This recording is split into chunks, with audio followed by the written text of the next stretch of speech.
How about that cigar? How about that cigar? Well, it is, what episode number is it, Garrett? I want to say it's 28. Yeah, it's episode 28 of How About That Cigar Live. Thank you guys so much for watching on Facebook Live. And for those of you listening on the audio podcast, thanks so much for giving us a few minutes of your time listening on your favorite podcast platform.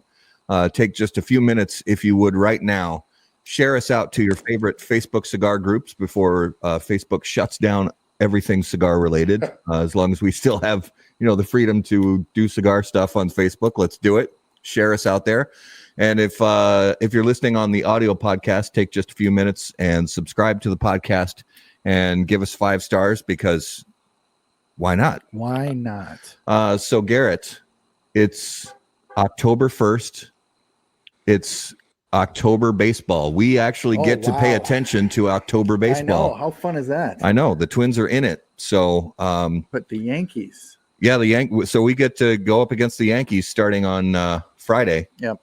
But I think it's going to be a lot of fun to watch, because it was that neck and neck race between the Yankees and the Twins leading up to the end of the regular season. Yep. Going back and forth, trading that home run lead, and the Twins end with 307 home runs. I know. And the Yankees with 306. And the home run records, just all the different records that were broken this year alone, just for home runs in the whole major leagues, was absolutely ridiculous. Unprecedented. So we've got more home runs than we've ever had, and you've got the 2 leading home run teams going up against each other in that first playoff divisional series. I think it's going to be a lot of fun to watch, because I think they're going to be high scoring games. I do too. Yeah. And the thing is, both teams actually have, the Twins and the Yankees, they're not outstanding pitching rosters, but they're pretty good pitching rosters. Yep. The Yankees are a little deeper. They are a little deeper, especially in the bullpen, but everybody's got good bats on both those teams. So I think we're going to see high scoring games. People love to see that. It gets the ratings up. So playoffs start tonight. Actually, the wild card starts tonight with what is it? I wrote it down. The Brewers and the Nats.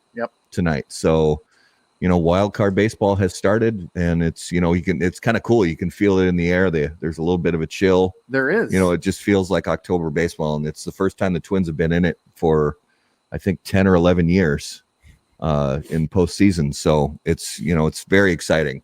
Yeah. As for the football season is still underway. So my Green Bay Packers lost an absolute heartbreaker in the closing seconds of regulation. Yeah, that was with a tip ball that turned into an interception. Yep. I told me screaming at the TV like 10 times during that game to run the ball when they're first and goal at the 1, but what do I know? What do you know? Yeah. And they keep throwing the ball, but apparently I don't know anything. And then I'm sorry, but your Vikings got embarrassed by the Bears. I mean, really did. Just when you think the offensive line issues were taken care of, well, maybe against an average defense, but if you have Khalil Mack opposite anybody, Khalil Mack versus the joke from Saturday Night Live is, the entire 72 Dolphins versus Mike Ditka. That's right. So basically you take the entire 72 Dolphins with Khalil Mack, and Mack will win everything. So it's he beast moded us, but it's fun to watch him play unless he's playing against your team. That's right. So guys, this week we have a lot of fun stuff going on howaboutthatcigar.com. There are some new reviews posted very soon. Some really cool new cigars that I got to try and sit down and take some really thorough notes and really kind of taste them and see what they were all about. And had a great time. Want to give a shout out to the guys at Tobacco Grove in Maple Grove, Minnesota, and to Mike Rosales from Roma Craft Tobacco. There was an event from Roma Craft at that shop on Thursday night last week, and just had a great time sitting down, talking to them, and we just kind of just hung out and talked for a long time, and enjoying that great cigar culture that we love so much. If you guys are watching right now live on Facebook, please feel free to put questions and comments in as we go along. and we are super excited tonight. We have a really great guest that we want to introduce to you guys. Is it Urkel? It is Steve Urkel from the TV show Family Matters. And no, we have from MLB Cigar Ventures, ladies and gentlemen, please welcome Mr. Mike Bellody. What's up, guys? Mike, how's it going? Mike. Everything's great. Couldn't be much better. If I complain, no one will listen anyway. Question: if Tom Brady gets hit by a bus, does Boston cease to exist?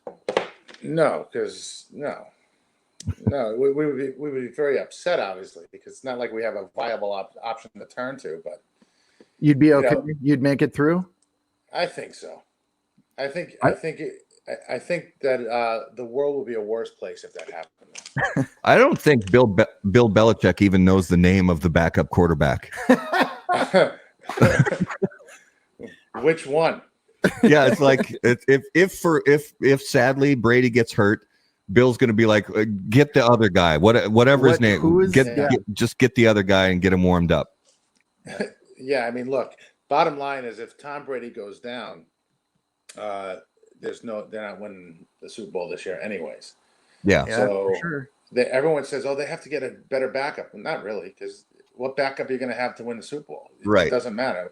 See, in these parts, if you don't win the Super Bowl, nothing else really matters that much. Yeah.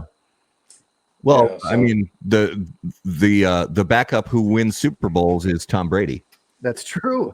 Yeah, he's the last one to do it. Yeah, and poor Drew Bledsoe. I mean, that guy. He was the consummate. He was the consummate injury / Yeah. Because who took over for him in New England? Tom Brady. Yeah. Who took over for him in Dallas? Tony Romo. Oh, that's right. And I'm not saying Tony Romo. I am not. Don't put that on me. I'm not saying Tony Romo's in the same caliber as Tom Brady. What I'm saying is Tony Romo was a very good quarterback. He was very well loved. Yeah. By the community and the Dallas fans, and Drew Bledsoe, the poor guy, he gets hurt and he just fades into the background while somebody else gets all the glory. So right, but a lot of people forget that Brady hurt himself in the AFC Championship game against Pittsburgh. He hurt his ankle and came out. Rookie year. Bledsoe, this is the 2001, the same year that Bledsoe got hurt. Okay. And Bledsoe came in and played incredibly well, and threw some pretty key touchdown passes. And there was actually a debate as to whether they should go back to Brady or keep rolling, have Bledsoe play in the Super Bowl, and they went back to Brady. But there was a debate not only amongst analysts, but here in Boston, there was a heated debate. There was a whole "I'm a Bledsoe guy, I hate Brady" at that time. People, and then there was the Brady people said not hate Bledsoe, but you got to go with Brady. And there was a heated debate here about that. Back then. Now the debate's pretty much over.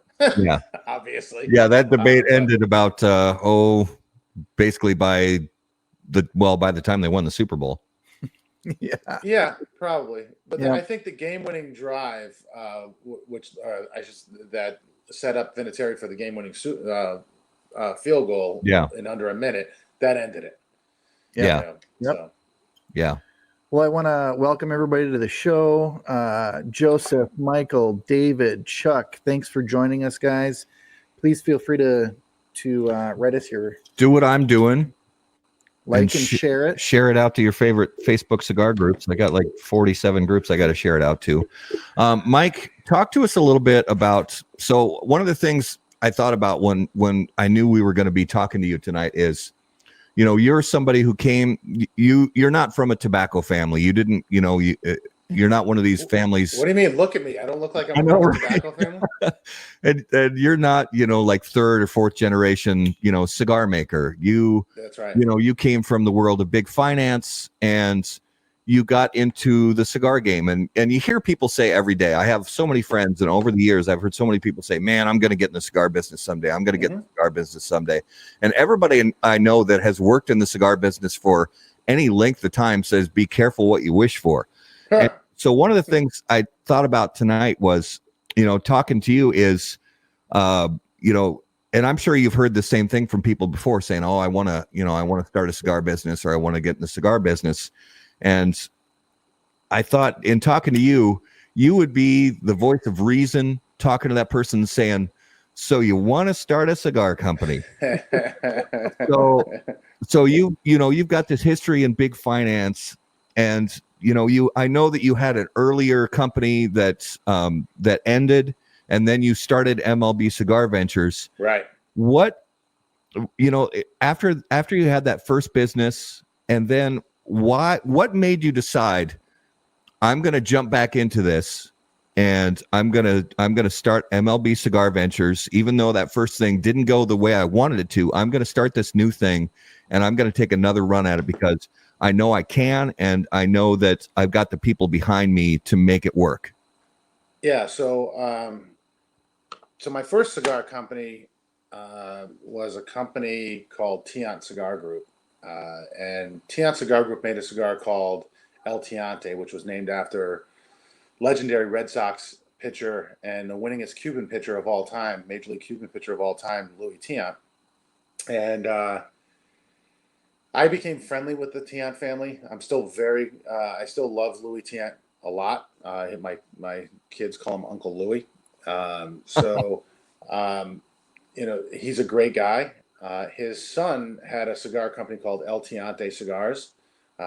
Asked me to invest in the company, knowing my investment background, and I said I would do it under a few conditions. One was we had to reblend the cigars because, with all due respect to my good friend Louis Tiant, the cigars were unsmokable. The first iteration of them. Two, they were kind of gimmicky. They had, they were red, white, and blue. They looked like Red Sox cigars. So it's tough to market those on a mass scale if they're so targeted to one local area. And three, I had to own half the company. I wasn't just going to invest money and then walk away. Yeah. So we came to that agreement. Those three stipulations were agreed upon. We moved production from where it was to My Father Cigars. I blended 2 cigar blends with Don Pepin and Jaime Garcia, which I might actually be able to find some in my humidor. Here's one right here, actually. Oh, you got some OG blends? Yeah, this is one of the first blends I ever did.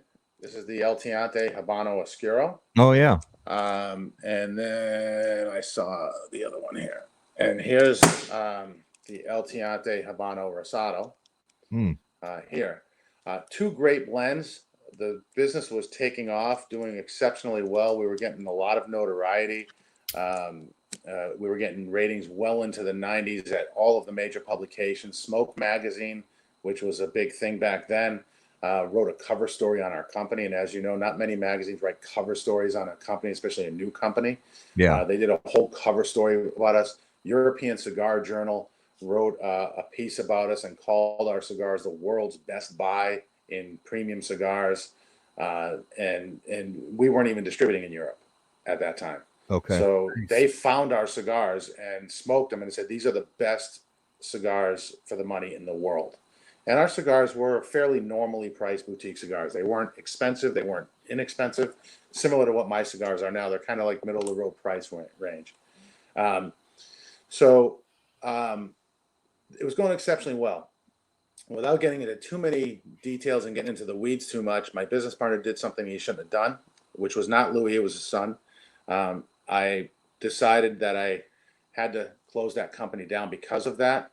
And at that point, I had enough contacts with enough retailers so that I knew I could get my cigars. If I came out with a new cigar, I could get them into plenty of retailers, especially here in New England, where I'm from. So I launched my first blend under MLB Cigars, which is this one here, the original Imperia blue label, I call it, because it's got a sort of turquoise blue band. I launched that one blend in 4 sizes, marketed them only exclusively here in New England. It went really well. And then I went to the 2015 trade show in New Orleans and found some sales reps and started to expand into the Southeast. And then the rest is history. Now we have 5 blends and I'm in many states around the country, and things are going pretty well. And what that first blend you said that you guys, or that you released, the Imperia, you call it the Blue Label. Tell us why you chose that name, and how you went about blending that first cigar that you said, okay, this is the one, this is going to be the first track on the album that we release out to the public, and how that blend came about. Sure. So you were correct in stating that I don't have tobacco in my blood. You know, I'm not multi-generational. I didn't grow up around this stuff. And at that point, I was still very much rough around the edges when it comes to putting cigar blends together. I had enough knowledge to be dangerous, but I needed some guidance, right? So I decided, after having worked with Pepin and Jaime Garcia, which, I mean, Pepin's one of the living legends in cigar blending, right? Amen to that. That I needed to make sure that I worked with folks that were of equal caliber. One of my slogans that I've used over the years with my company is "Developed by legends, smoked by connoisseurs." And I'm not saying I'm the legend. I'm saying the people I work with are the legends. Yeah. So I partnered up on the blending process with Manuel Quesada. And blended the Imperia. Now, Manuel and Pepin have something in common. One, they're both inaugural members of the Cigar Aficionado Hall of Fame. Yeah. So Manuel's a legend, been doing this forever. He's one of these guys that does have tobacco in his heritage and in his blood. He's lived it his whole life, with his father, grandfather, you name it. So I went down to Santiago, met with Manuel Quesada, blended the Imperia, and released it. I started my company in 2013. I released the Imperia in 2014, and then I've released 2 other Imperia blends that I've done with Manuel Quesada since then, and I've done 2 other blends with Ernesto Perez Carrillo, which are under the David P. Ehrlich brand. By the way, Ernesto Perez Carrillo is also one of the other inaugural members of the Cigar Aficionado Hall of Fame. So I've been very blessed and fortunate to, as a guy who doesn't have a cigar heritage or didn't have a lot of connections in the industry when I first entered it, to be able to work with 3 of the living legends in cigar blending and in tobacco to make all of my blends. And I've learned a lot from all of them. And every blend I come out with, I have a lot more input on. Yeah. And so for instance, the PLM series, which is my most recent blend that I came out with, which has gotten incredible accolades and been named Cigar of the Year on several lists. And there you go. There it is right there. There it is right there. We're smoking it right now. You know, it's really a special cigar. In fact, Will Cooper from Cigar Coop just said it's the best San Andreas Maduro to ever come out of Ernesto's factory. So it's gotten a lot of accolades. I can't make that cigar fast enough, frankly. It's really frustrating because I've never really had a back order issue, but I'm having a problem making boxes fast enough. I have cigars. I can get the cigars made. It's the boxes that are the problem. But anyway, so I've been fortunate to work with 3 of the most legendary tobacco people ever. And I've learned a lot from all of them. And they all making cigars, all of these people do a lot of this. There's a lot of the stuff is the same from one person to the next, right? From the process of making the cigars and so forth. Sure. And from a general sense, it's all the same, right? When you get down, there's just tiny little nuances that differentiate, say, my father's cigars from Quesada, from Carrillo, from Plasencia, from you name it, from AJ Fernandez. And so to take those little nuances from 3 of the biggest legends in the industry has really given me perspective on how to blend cigars that has helped me along the way. And that PLM series is the cigar that I had the most input on since I've been in the industry, which I'm pretty proud of. Yeah, it's a blend that I was fortunate enough to be able to smoke before, and I knew that I wanted to have it for Garrett and I to smoke while we were live on the show here. So I'm going to shout out to Don Wiggins from Underground. I bought these from undergroundcigar.com, and it's Mike, it's one of the favorite small batch blends that I've had in the last few years. And, I appreciate it. You guys really, Fantastic. I mean, obviously, it's Ernesto, like you said, you've been really, those moments come along and you have to grab onto them and make the most of them. And the fact that you got to work with, Quesada and Garcia and Carrillo, I mean, that's like, Babe Ruth and Mickey Mantle and Ted Williams, being on your team. It's pretty outrageous. How do you still have those moments where, you maybe get to pick the brain of, somebody in the industry that you just think to yourself, man, I get to learn from this person. What is that like? Yeah, I mean, it's pretty awesome. Taking your analogy about Babe Ruth and Mickey Mantle and, so on, it's almost like I got hitting instruction from those guys, right? It's not so much that they're on my team. They are a part of my team, and I consider them integral to what I do, obviously. Yeah. But it's really, I learned how to hit a baseball from Ted Williams, Mickey Mantle, and Babe Ruth. I mean, you can't. The Tobacconist magazine did an article about my company and me back in 2017, and they titled the article "The Fortunate One."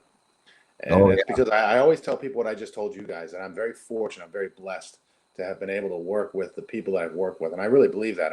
It's very humbling. I came from the investment industry, and had no experience in tobacco, and my first entry into the cigar industry, I'm blending cigars with Pepin Garcia. It's crazy. Yeah. And then I go to Manuel Quesada. Crazy. Yeah. And then I approached Ernesto Perez Carrillo in New Orleans, and he right away says, "Yeah, let's do the project." And I'm going, I got to pinch myself. I was expecting to have to sell these people on why they should do business with me. And now I'm working on a cigar currently that's going to be out next year with Aganorsa. Oh, wow. And I have to tell you that it could be my best work to date. But that's up to the customers that smoke it, obviously. But it's a pretty spectacular cigar. So yeah. I'm really excited to release that one. I haven't even named it yet. I mean, it's going to be under the Imperia brand, but I'm not sure what I'm naming it. Okay. Now, Mike, mind if we switch gears a little bit? Sure. I did a bit of a deep dive into some research here.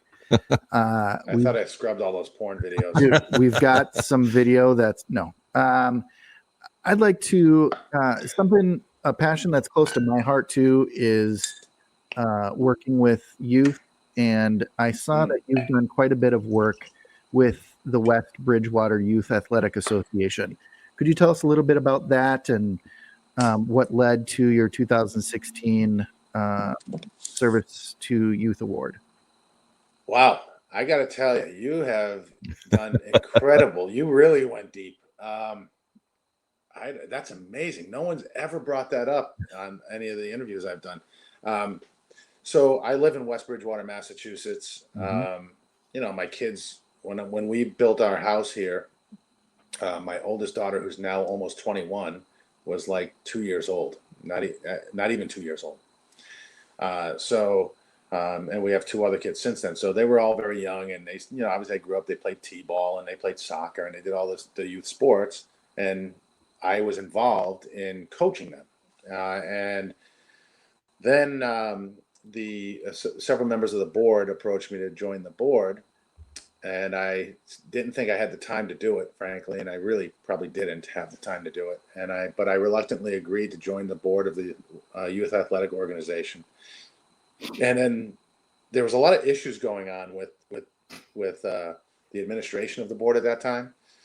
And being from Wall Street, we try to figure out the inefficiencies and inadequacies of an operation, and usually it's a corporate operation, right? And figure out how to fix those. And so I was pretty critical of a few things, to the point where, not in a nasty way, but constructive criticism stuff. And so finally a few people said, "Well, why don't you just be president?" And I said, "Absolutely not." And they said, "No, you should be president. And they kept hounding me. Finally, I reluctantly gave in. And we had a meeting at my house, actually sitting in the cigar room that I'm sitting in right now.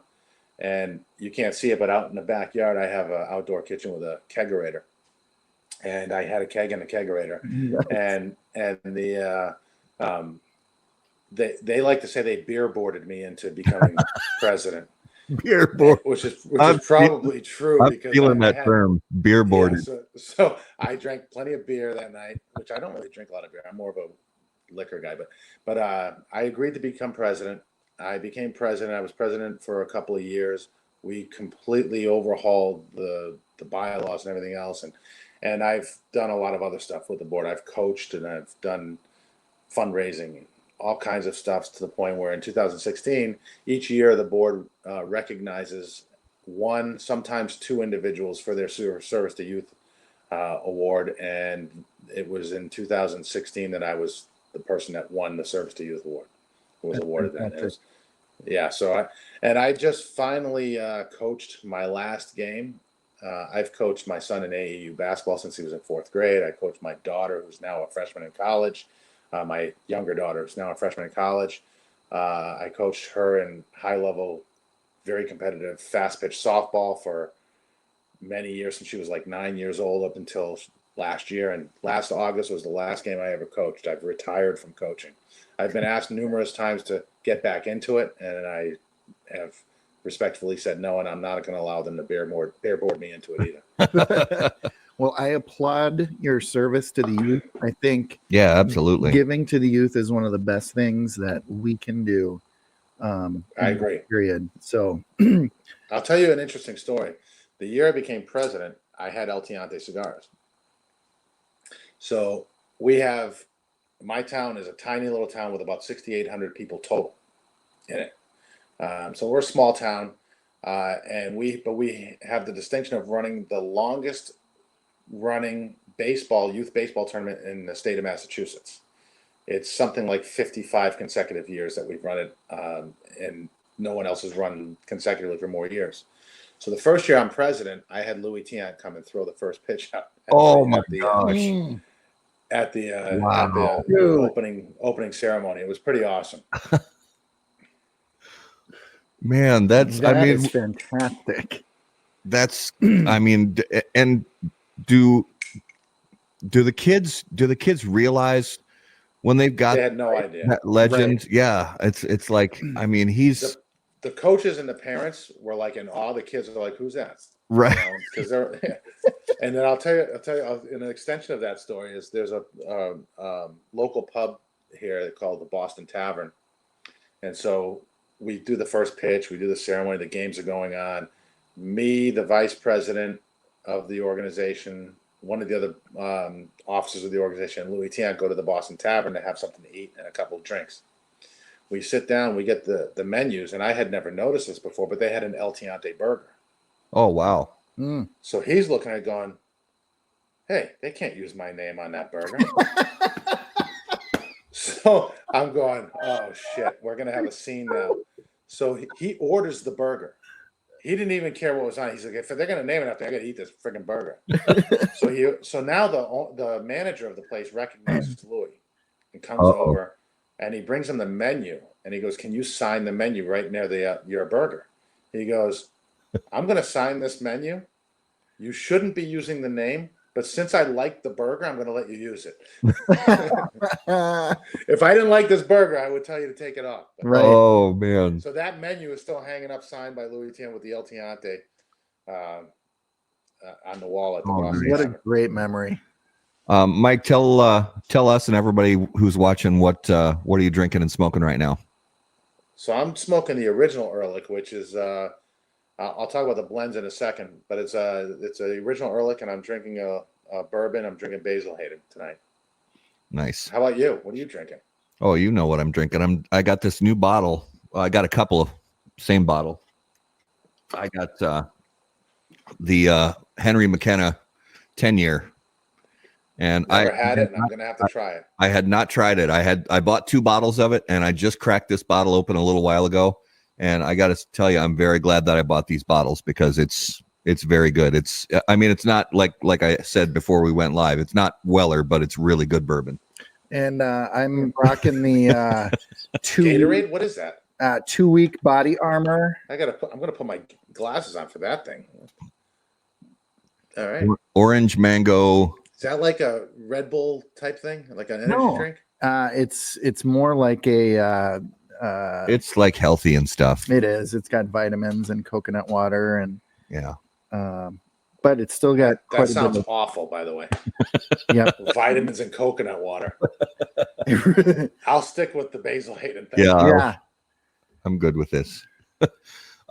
So Mike, back when you know, because there was a time that you were kind of doing double duty as far as, you know, you were still doing a lot of the finance work and you were still doing a lot of the cigar work. But, you know, now, as far as I know, now you're, you know, most of your time is spent with, you know, with the cigar business. But how did you strike a balance, you know, when you started to shift, you know, your career focus? How did you strike a balance and, you know, keep from burning yourself out from, you know, putting 100% into each thing? So I've never fully left the finance world. I've almost fully left it. I do some consulting. I've done not a lot. Financial firms have come to me to do some consulting over the years, and I've done that. And I have been involved in a few startup companies, and I'm still involved in 3 startup companies. And I do some consulting for them because as an equity owner of the startup companies, I want to make sure they succeed, and they kind of like my advice. So it works pretty well that way. So I haven't completely left finance, but I've almost completely left it. And when I first started doing this, I was very full-time in investment management, and it was a juggling act. But remember, one of the reasons I didn't really distribute my cigars outside of New England is because I didn't have the time to travel around the country the way I have in the last few years. But so I was home, right? And a lot of the cigar stuff happens at night, you know, events, weekends, events, things like that. And the administrative stuff, frankly, I can do that anytime. There's only a few things you can't do anytime. Like if I have to deal with the factory, I got to do it during factory hours, right? I had to go down to the factories every once in a while, but not a lot. I was dealing with legends and great factories, so it's not like I had to look over their shoulder every month or every 6 weeks. But I was down there enough to make sure everything was going properly. But I didn't travel much. It wasn't until 2015 that I started to travel more. But even then, it was really just a couple of territories. So I monitored my growth to the point, or I managed my growth to a point where I could do both. And I was able to do it. It was tough. I didn't sleep a lot. You know, I was doing a lot of stuff late night for the cigar company, and I was doing my normal stuff for the investment management stuff during the normal work hours. And of course, you know, there's occasionally a call or two that you got to do for the cigar company during business hours. But my company was really good to me. The investment company I was with, they understood what I was doing. They knew I was producing for them, that I was doing a good job for them. The results were good. So they kind of gave me a long leash. Yeah. So when you started really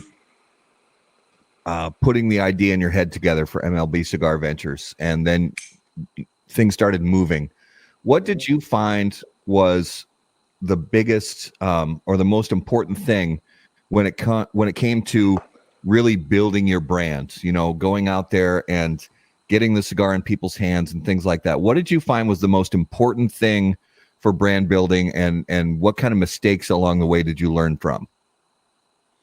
That's a great question. You know, I kind of took the easy road out, easy way out when I first started when I launched my first blend under MLB, because I did it in my backyard, right? So I knew all these people. So they had a connection with me. And the reason why that blend is called Imperia by Mike Bellody is not because I want my name on every cigar I make. In fact, you'll see my name is not on the David P. Ehrlich cigars at all. And I'll explain to you why it's well, loosely explain to you why it's on the Imperia cigars. But the reason I put by Mike Bellody on the original Imperia is because I knew I was going to only distribute it in New England to start. And I knew that if I had my name on the band, customers in New England would say, "Oh, that's Mike Bellody's cigar. I got to try it," right? Because I knew I had El Tiante and all of that. I did it. That was an easy entry into marketing my brand, because most people in New England knew who I was. I had a connection with them, and it was the reason I launched the brand in the first place. I didn't have to do it. I did it because my contacts I made with retailers and store managers and so forth, with my El Tiante days, allowed me an easy entry into those stores with my own cigar. When I expanded outside of New England, the biggest challenge, frankly, by far, there's not even a close second. The biggest challenge is finding sales reps that will take on a small, relatively unknown boutique brand of cigars and give it the attention that it needs in order to thrive in their market. Yeah. And that's that's been a challenge. It's still a challenge, frankly. What I know to be absolutely true is that if I give everybody I meet one of each of my 5 blends to smoke, not everyone's going to like all 5. Some might like all 5, some might like 2, some might like 3, some might only like 1.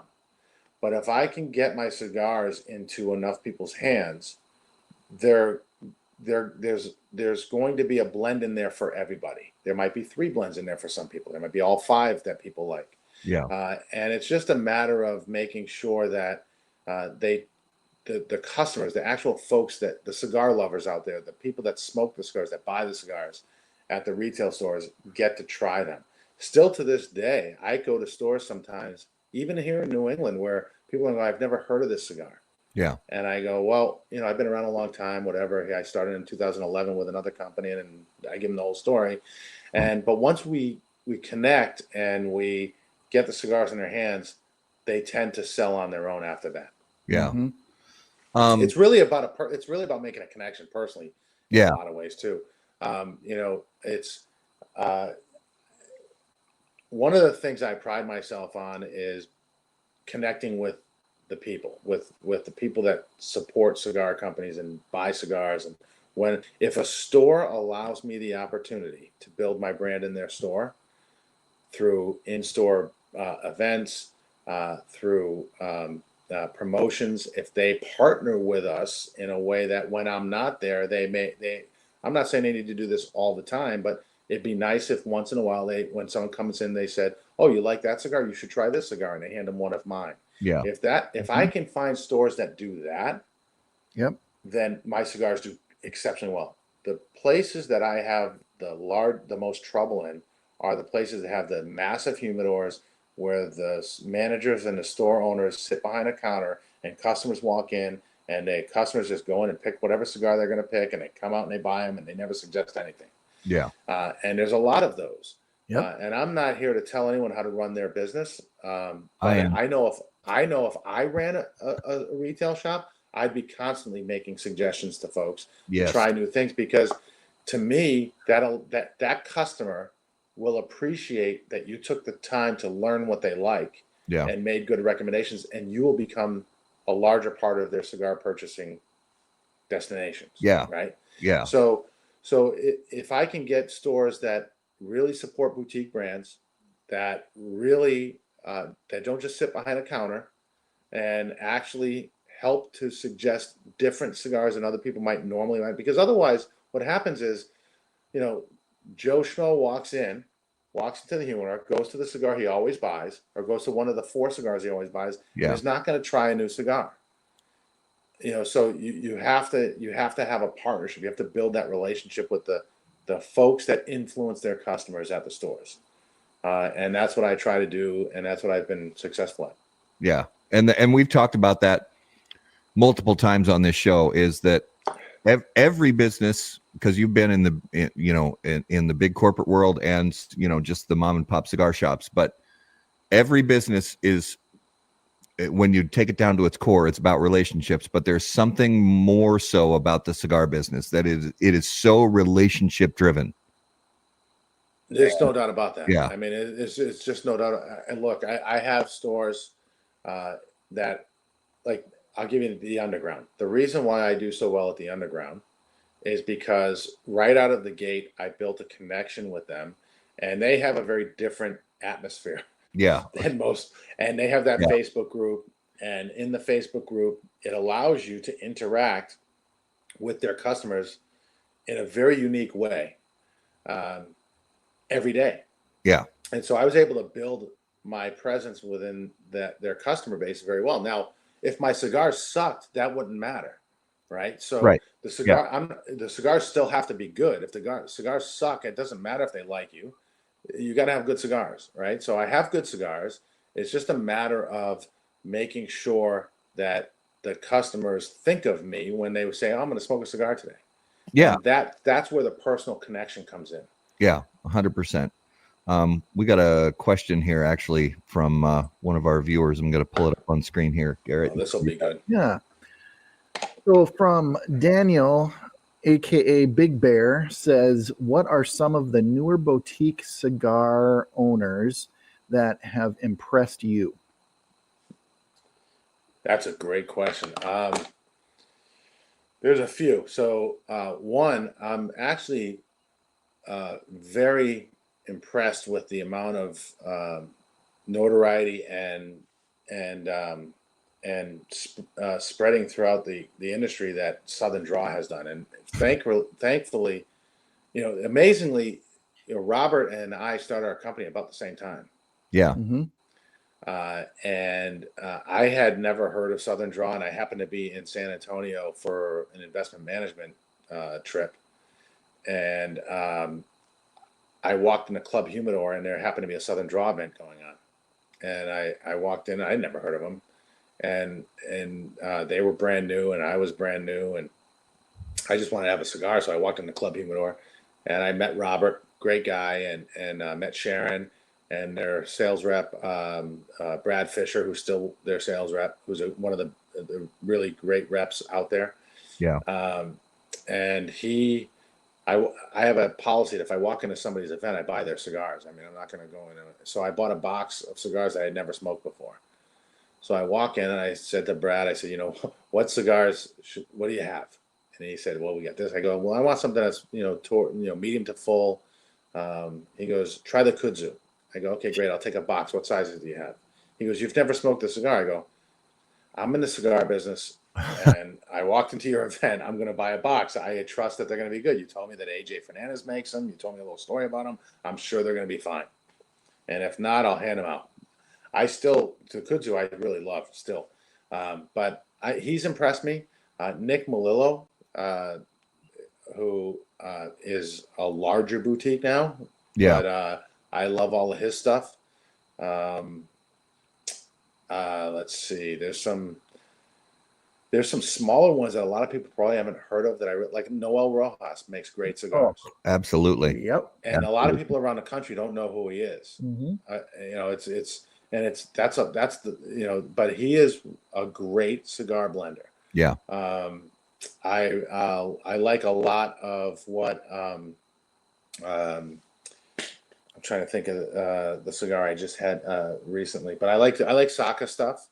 I like, but I think if I was to narrow it down to smaller boutique, and I don't think Southern Draw is necessarily a small boutique anymore, but they're in several hundred retailers around the country, so they're doing okay. But I like what Robert Holt's done. I mean, I think his cigars are good.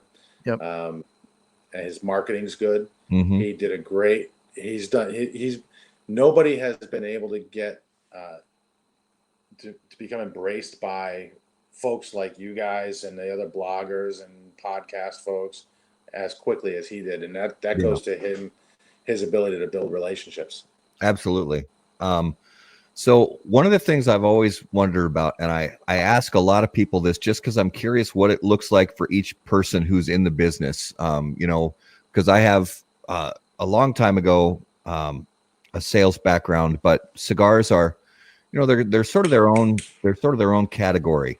So if you can paint a picture for people, because you have some people that help, and handle sales for you, but you also, you do events, you go into shops, you're spending your own time with your own, your own boots on the ground, getting things done.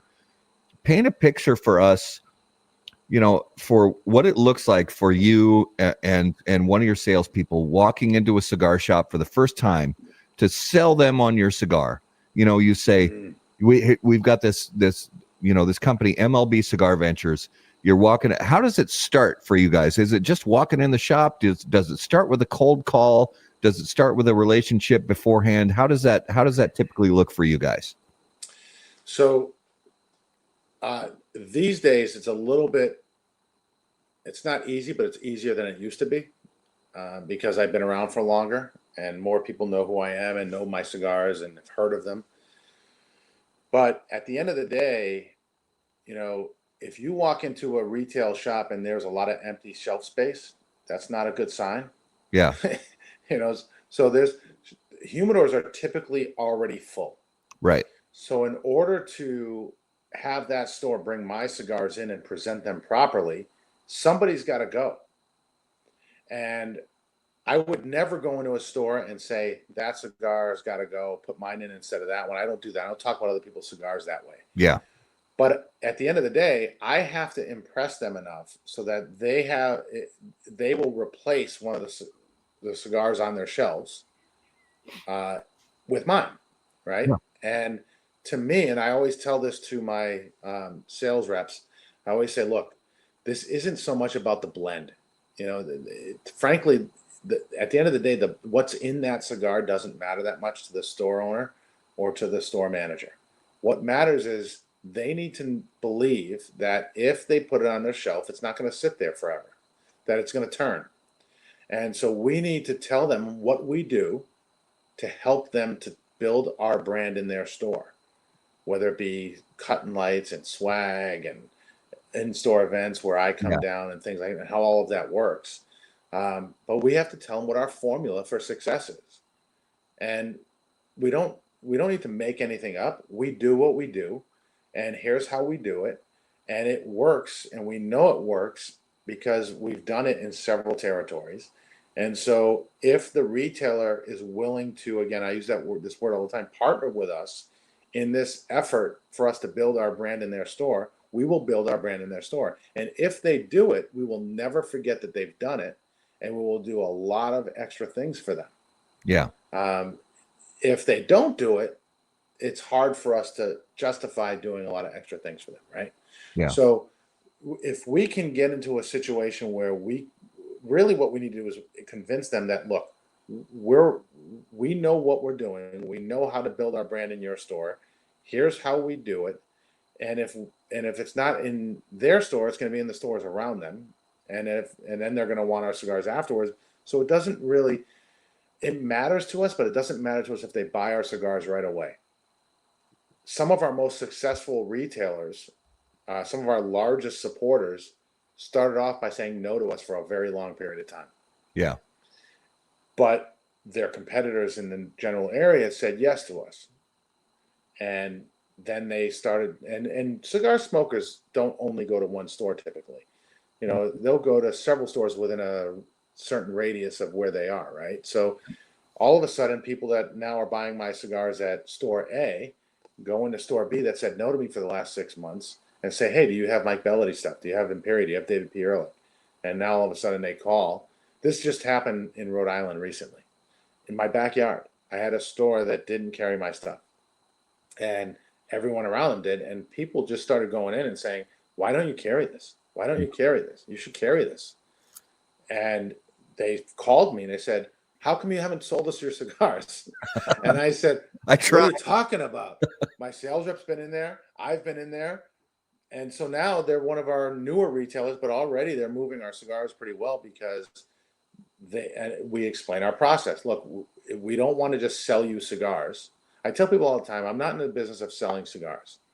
Yeah. I'm in the business of building my brand. Yep. So if I have a store that says I want to buy your cigars, but I don't believe that they're going to be a good fit for us to build our brand, I'm going to tell them, I really appreciate that you want to bring our cigars in, but we have to do it the right way, or I promise you it's not going to work.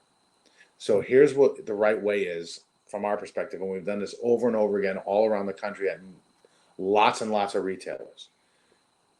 And I explain to them the process, and if they say, well, that makes sense to us, then we'll say, great. If they say, no, we really don't do that, this or the other, and I'll say, maybe you're not the right store for us. Yeah. Because the last thing I want to get is a situation where a retailer says, well, you know, we brought in Mike's stuff, but it didn't sell. Oh yeah. Because that's not a good thing. And I know that if we can get the cigars in their regulars' hands right away, I know that enough of the regulars will come back and buy it again. Yeah. Especially if we can do in-store events. If we can have a cut and light with my sales rep and then do a larger event where I come in and meet the customers and so forth, that's how we build the brand, and that's how we get legs that where the cigars sell for themselves when I'm not there. Yeah.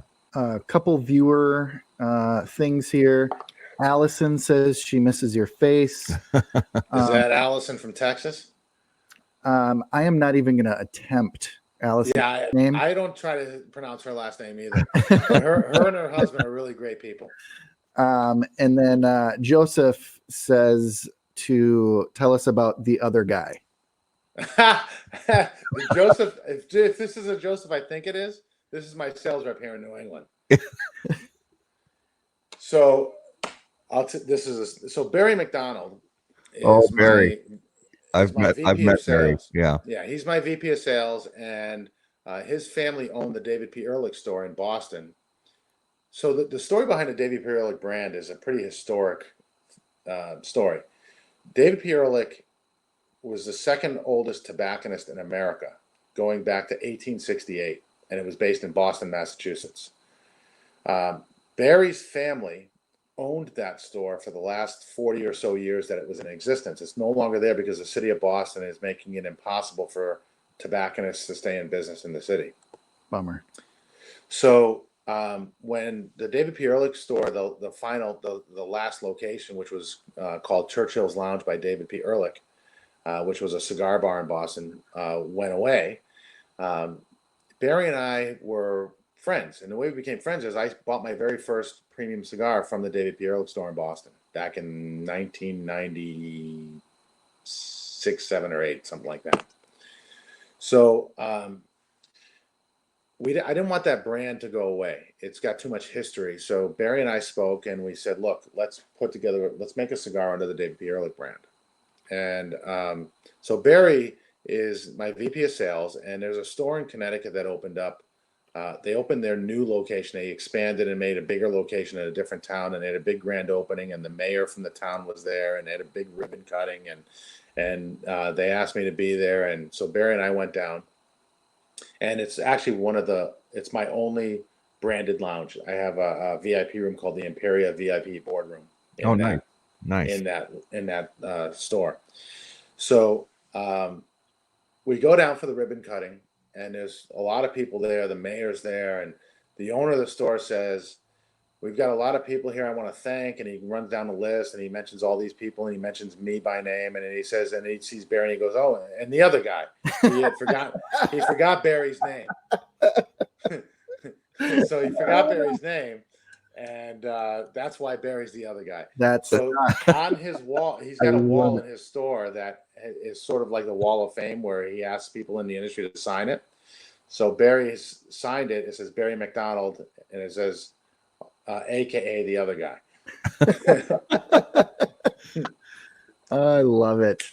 Real quick question for you. Wall Street, Wolf of Wall Street, Boiler Room. Oh boy. Oh, you mean you like want me to rank them? If you had to, you want them to rank them? Rank them. Okay, so we got to put other ones in there. We got Wall Street, Wolf of Wall Street, Boiler Room. Yep. Did you see the one called Margin Call? I did not. It was about the 2008 crash. It's a small. It was a small time indie film. I recommend it. It was called Margin Call. It's a pretty good movie. Is that on like Netflix or any of those? I think it is. Yeah. But yeah, those three big ones: Wall Street, Boiler Room, and Wolf of Wall Street. Rank them top to bottom. I've got nostalgia has earned some points for me, so Wall Street's got to be number one. Yeah, Boom. yeah. Yep. That said, Greed is Wolf good. Wolf of Wall Street is pretty awesome. Wasn't I it mean, great? Unbelievable. It shocked me. Yeah. It's amazing movie. I saw that movie for the first time on an airplane. Oh, I fly a lot, so Yeah. I'm on an airplane and they have Wolf of Wall Street. I go, great, I'm gonna watch it, and I'm watching on this tiny little screen, right? Yep. I'm like, wow, what a movie! I had to come home and watch it again on my TV because I wanted to see it on a bigger screen. Yep. That is an incredible movie. yeah.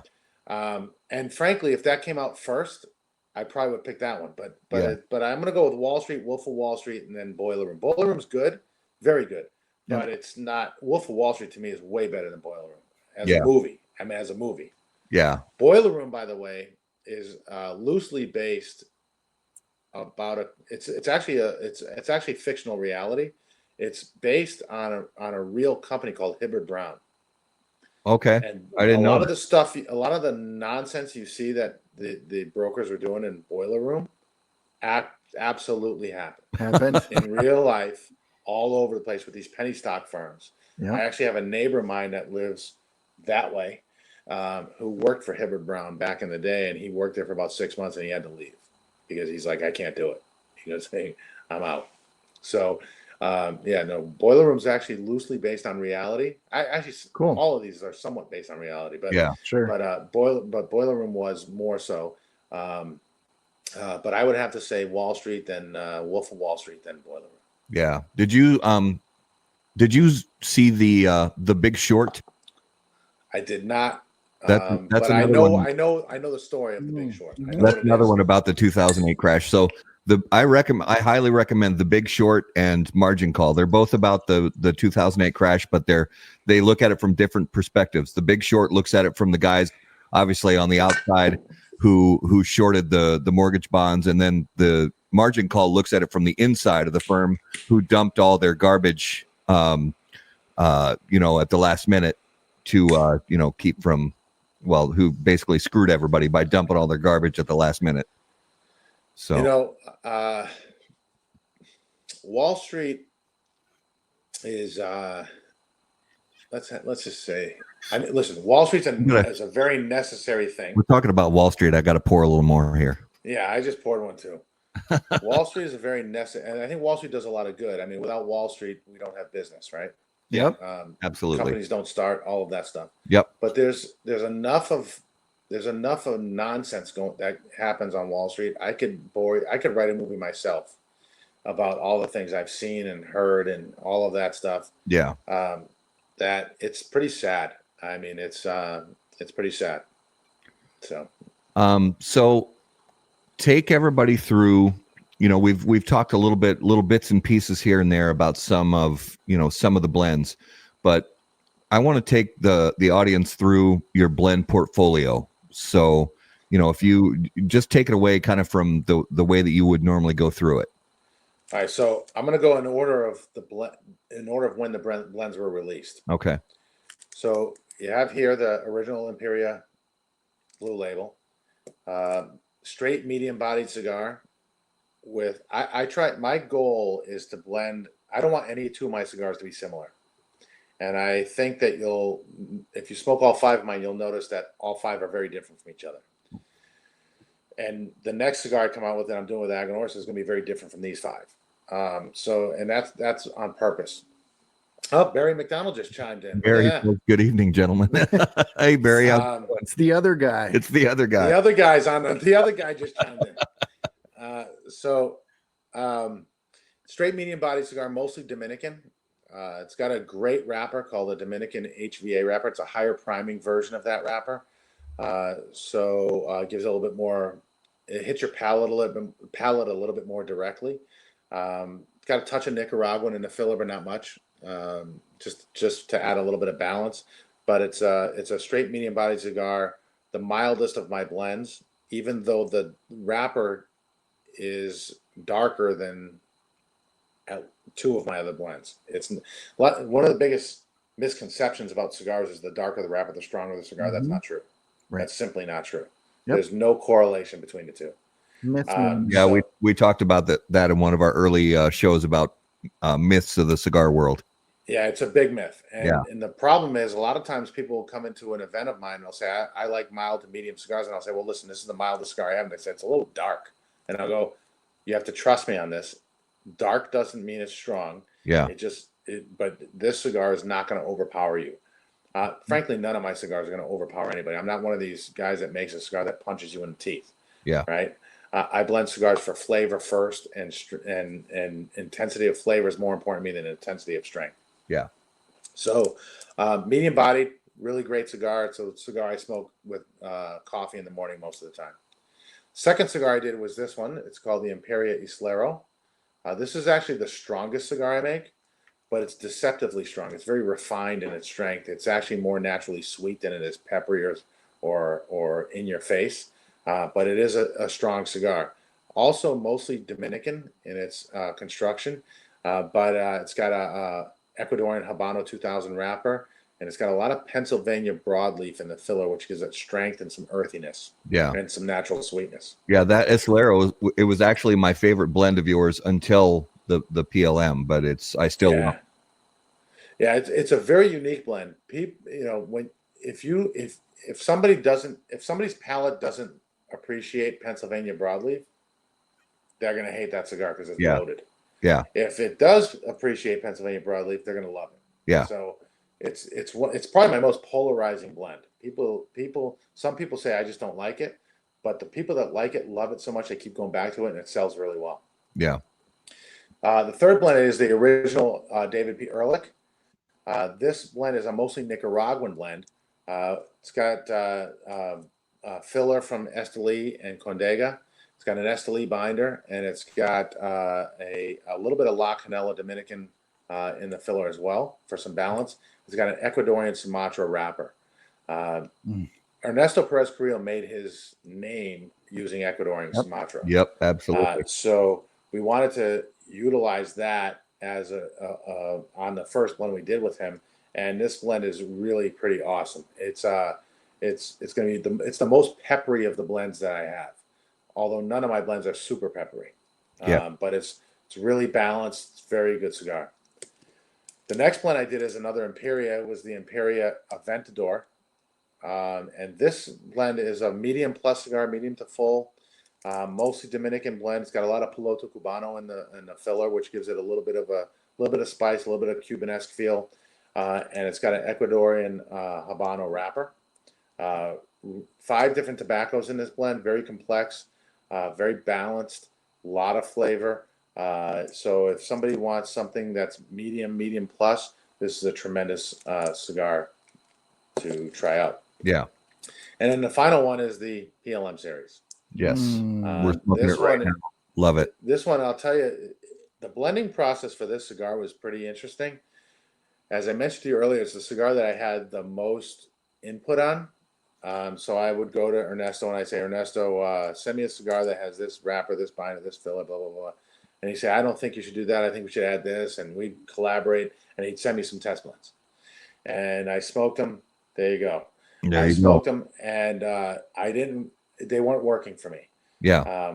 Which is not uncommon, by the way. It's most of the time when you're blending a cigar, the first test blends you get aren't the right ones. So this is not a indictment of the blending capabilities of Ernesto by any stretch. He's a legend. But I got a blend. I got a test blend, didn't like it. I got another one. So this went on 4 or 5 times. And I called Ernesto. I said, Ernesto, I think we're overthinking this, meaning I'm overthinking this. I said, I want you to send me the exact same binder and filler as the original Ehrlich with a San Andreas Maduro. Just change the wrapper to San Andreas Maduro. Okay. And he did. And he might have said, when you sent him that, he might have said, this guy's crazy. He actually sort of said that, not that explicitly, but he sort of said, I don't think so. I said, well, let's try it.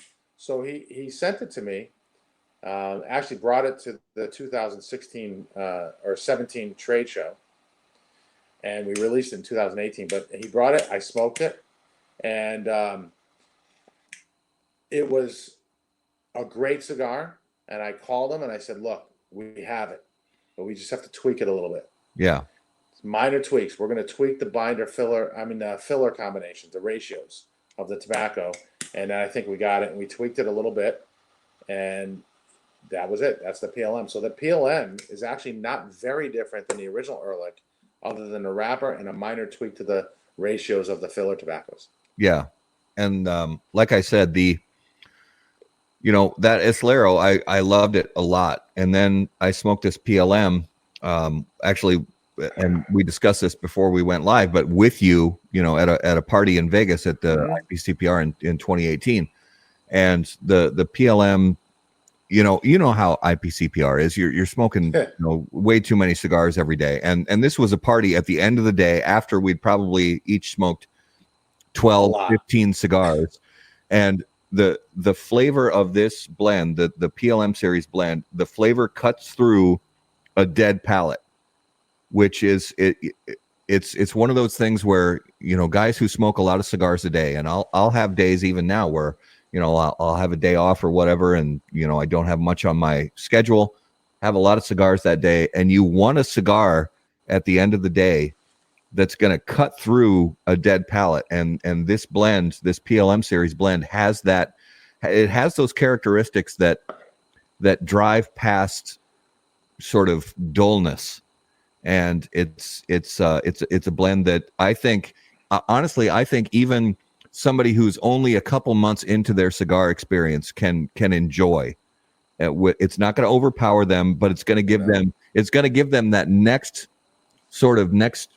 chapter of flavor profile that they, maybe they've been into Connecticut's or Sumatras. It's going to give them that next chapter of flavor profile that they've maybe been a little too scared to experience. Well, and the other thing this is the first time for me on this PLM, and the thing that I love is the amount of flavor that I'm getting, the transitions that have come through in the cigar. And typically with a cigar with this much flavor, I'm starting to get meat sweats, but we use that term a lot on here. Not here. So I love the fact that this has so much flavor, but it doesn't have all that nicotine power to it. Right. And I don't know whether to smoke it or rub it on my face. I don't even know how to respond to that, but there is no response, Mike. I recommend smoking it, but I'm just glad I said rub it on your face. I don't know where you were going when you said rub it. It could have gotten weird. Yeah, it could have. That cigar is very balanced. It's very refined. It's very, very balanced. It's not an overpowering. None of my cigars are overpowering. It's just that cigar is a cigar that unless somebody just doesn't like San Andreas Maduro wrappers, and I've had a few people that say I just don't like San Andreas, it's not my palate.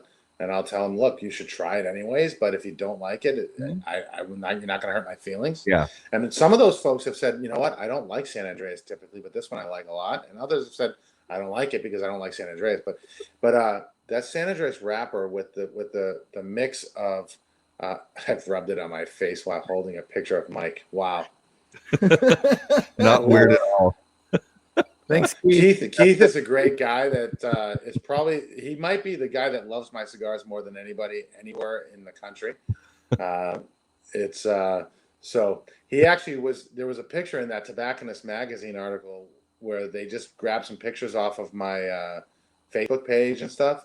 And one of the pictures was a picture that I had with Keith. So Keith made it into the Tobacconist magazine.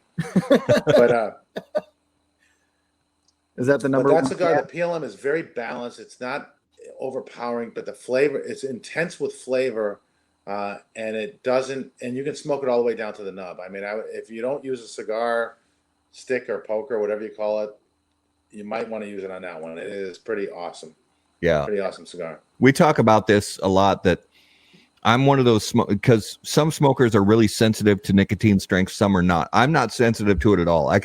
Somebody can hand me a cigar and say this cigar is going to kick your ass, and I'm like, okay, it's not real. I don't get the meat sweats very often from cigars at all, and so one of the things that makes that good for me is that I can just focus on the flavor. I don't have to really worry about whether or not I'm going to have to, pick myself up off the floor because the cigar is too strong.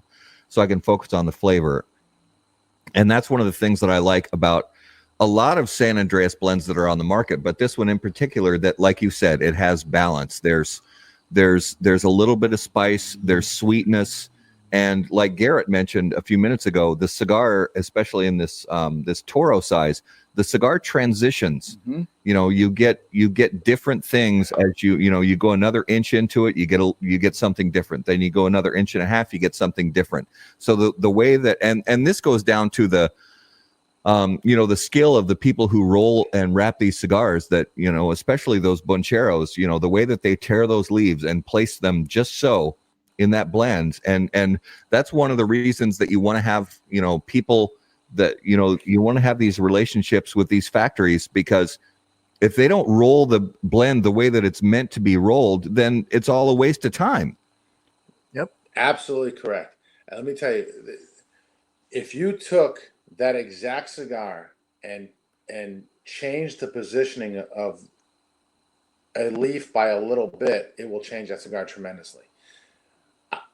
And if you change the ratio by a little bit, which may not be on purpose, in other words, you're supposed to have a half a leaf of this and so on and so on, and you don't have quite a half a leaf, that will change that cigar profile tremendously.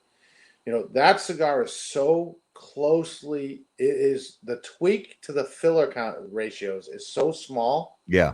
That the only major difference is the wrapper.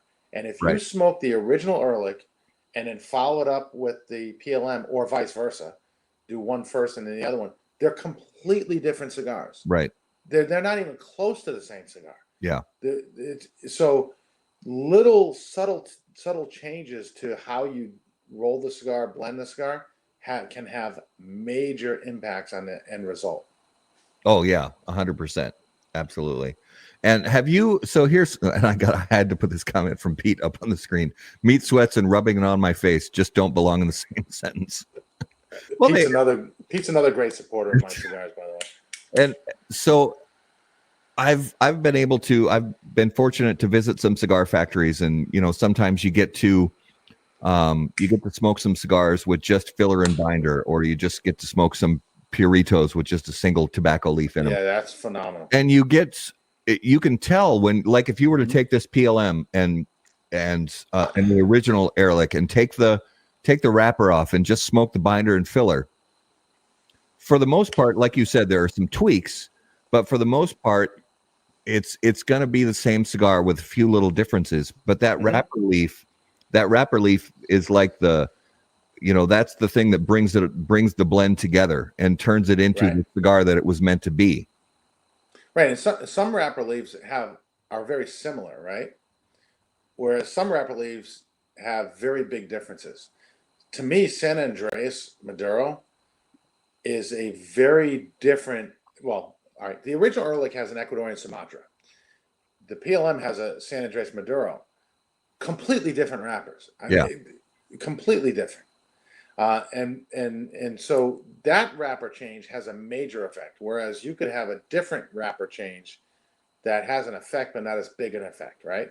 By the way, I want to credit Noel Rojas with my thought process on doing what I did, because remember I told you the story about when I went to an underground cigar shop for the first time. He handed out the Cowboy, and I asked him what the blend was, and he told me, and I said, "Huh." And I filed it away in my head.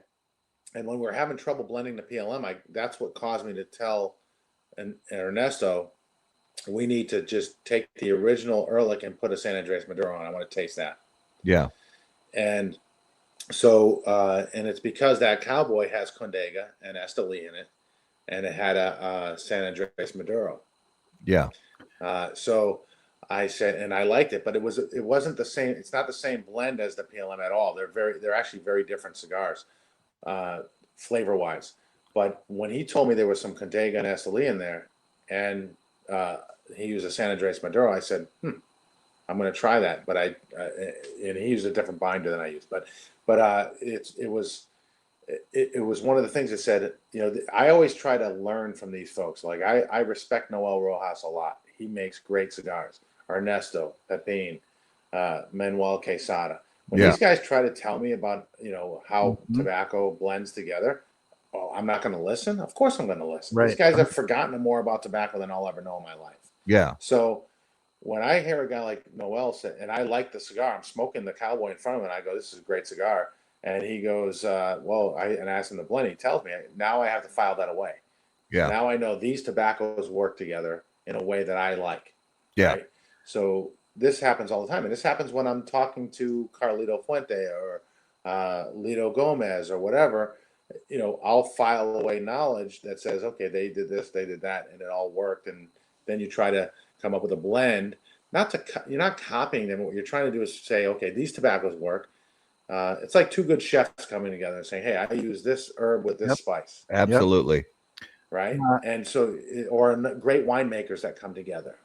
Here's how I do my wine blending. And so you file it away, and then you can use that and then take it to a different place. Yeah. And I often tell people, as legendary as the folks are that I've made cigars with, Quesada and Carrillo and Pepin, I pride myself on saying that my cigars don't actually taste like their cigars. And that is because I always try to put my twist on it. Even the original Imperia, when I was still very rough around the edges, I said, look, I don't want this to be another Quesada cigar. We've got to make this my cigar. And so we worked on it, and I gave some input, and he gave some input, and we collaborated on it.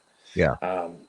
So it's a matter of absorbing all the knowledge these great people have, and then taking that with your own knowledge that you accumulate over time to make a cigar that's unique, but still very, very much a great cigar. Yeah. Now, Mike, I want to thank you and the crew that has joined us this evening, because we continue to throw us softballs. And I'm just going to keep swinging at these because they're fun. Now, I don't even know what this means. I can't wait. So apparently you have a favorite headrest. What? Joseph said Mike what his favorite headrest is. That's funny. Do I have to actually respond to that? Well, I think you should. I think you're kind of obligated. First off, Joe's my New England rep. Joe, you're fired. No, Joe does a great job. He's not fired. But so in Vegas this year. Why do stories always start like that? So in Vegas. So Skip Martin throws a great party. Usually, most years he throws several parties. Yeah. And he always gives me a VIP pass to his parties every year, but I've never been able to go. This year, I was able to go. So he gives me the VIP pass to his party. I go. He's got open bar. And when let me tell you something about Skip. When this dude throws a party, have you guys been to Skip's parties? I have. I have not. I have. And yes, it's no joke. He doesn't fuck around. No, it's no joke. And I give the guy amazing kudos. I'd like to change his politics a little, but other than that, I give him amazing kudos. I have great respect for Skip, by the way. But I go to this party, and this year, instead of doing it at like a hospitality suite where he's going to get shut down at 11 p.m. because it's a hotel room and you can't smoke and drink and be loud, he rented out Tao, the nightclub at Palazzo. Yeah, I'm still pissed that I missed it. Well, I go there and I bring Joe with me, who just posed that question, my sales rep, and because the VIP pass is +1, Joe was my +1. Oh, that's adorable. It is, isn't it? So I bring Joe with me. We go to the party, and he's got open bar, and the liquor is like they didn't pull the top shelf liquor off the shelf. It's whatever you wanted. I mean, whatever you wanted. What's Barry saying? He said he couldn't possibly remember anything about a headrest. I've got these are the people I have to work with, right? I mean, can I tell you? Must be rough. So, yeah. So I had a bunch of bourbon. I mean, I figured Skip's bill that night was about 110 grand, and I was responsible for about 10 of it. And so Joe gets a Uber or a Lyft or whatever to get us back to I rented a house this year as well, and Joe was staying at the house. So we're in the Lyft or Uber, and apparently, rumor has it that I passed out on his shoulder in the backseat of the car. Rumor has it. No, all right, let's just clear it away. I did pass out on his shoulder. I had no idea. We get to the house, so the car stops, and I wake up. And I'm like, I was on his shoulder. I go, Joe, you didn't wake me up? He goes, oh, it's cool. I go, really, dude? Joe, I mean, I probably drooled on your shirt. I mean, this is not good. Love it. So that's the headrest, Joe. Where are you guys registered? We're not. Pier 1. Oh God. Yeah, no. Joe and I are both happily married.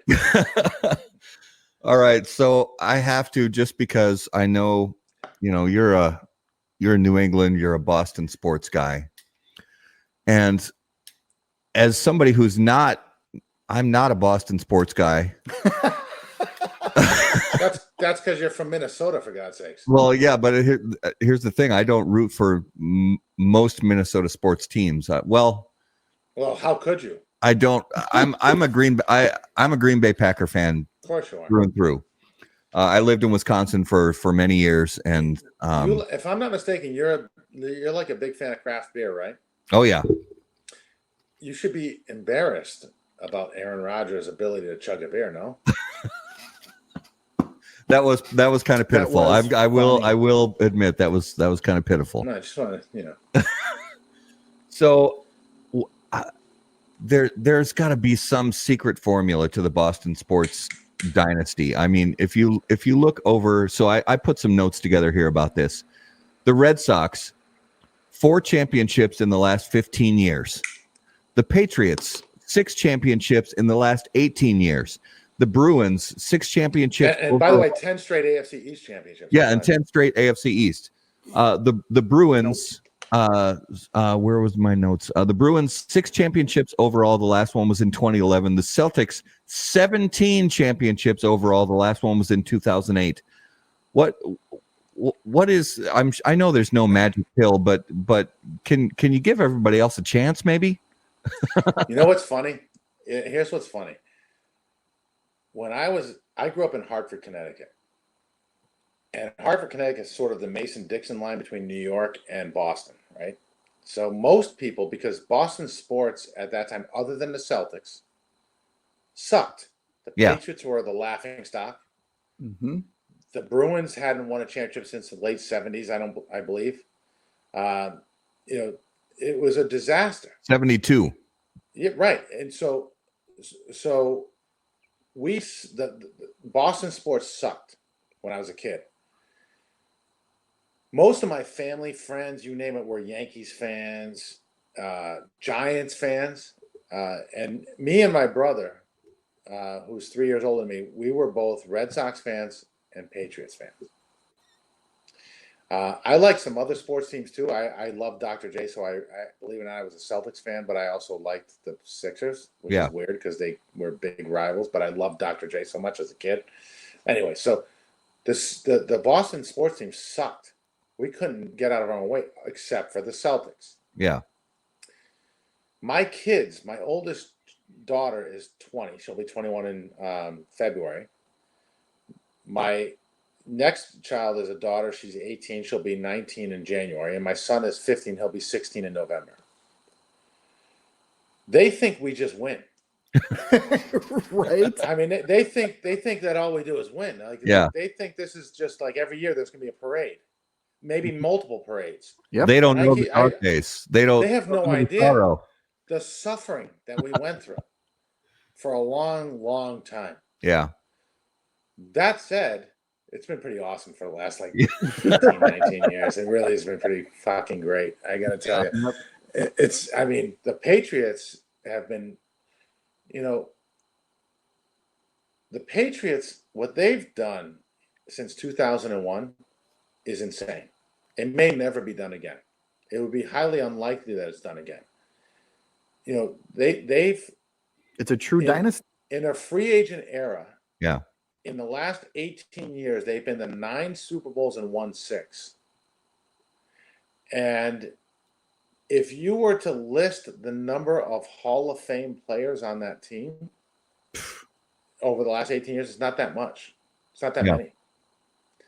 Which means, and if you were to list the number of Hall of Fame players that Tom Brady has had to throw the ball to, it's not that many. Yeah. He didn't have Jerry Rice on one side and John Taylor on the other. Right. And Roger Craig in the backfield. Yeah. All at the same time. Or Barry Sanders or. Yeah, I mean, you look at some of the players that people want to say are better than Brady has been. What Brady's done in this era with the players he's had is insane. It's insane. Because even Edelman's probably been his longest running great receiver. He's a borderline Hall of Famer, and he probably won't get in. Probably not. You know, he had Randy Moss for 2 seasons, Antonio Brown for 1 game. Yeah, 1 game.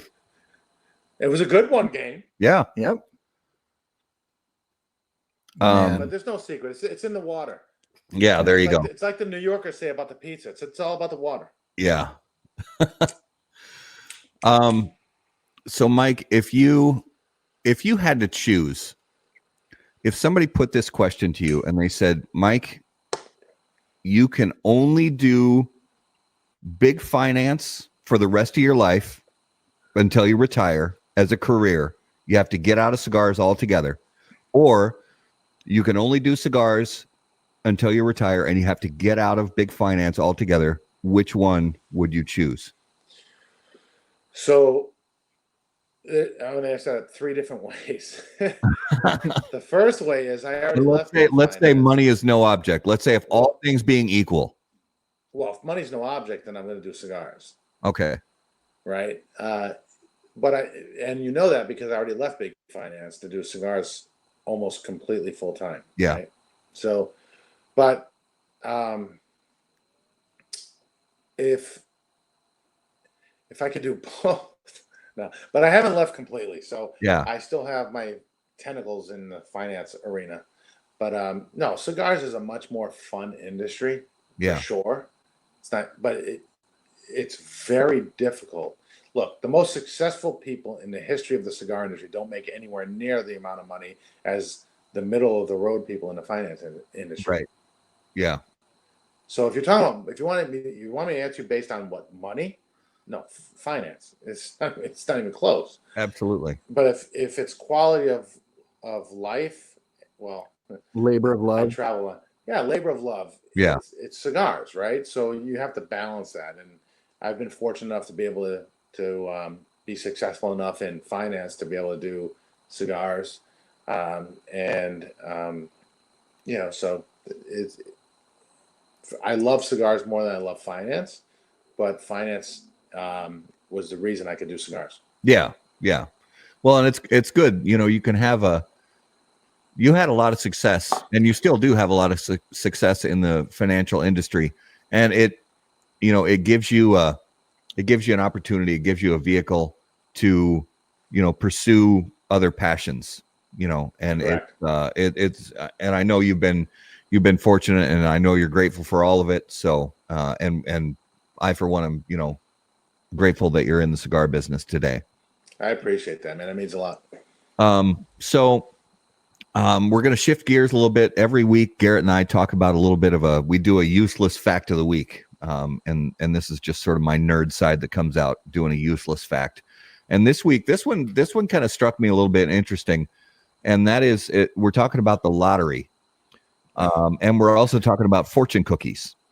So I can't wait to hear where you're tying this together. In 2000, this one blew me away. And I've learned that I have to double check these on a few different sources because, you can check one site and it says one thing and another one says something completely different. But this one checked out on a lot of different sites.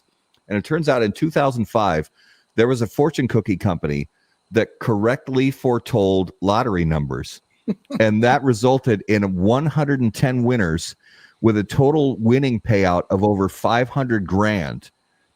And most of it centered in the state of Iowa. And there was a massive investigation by the FBI.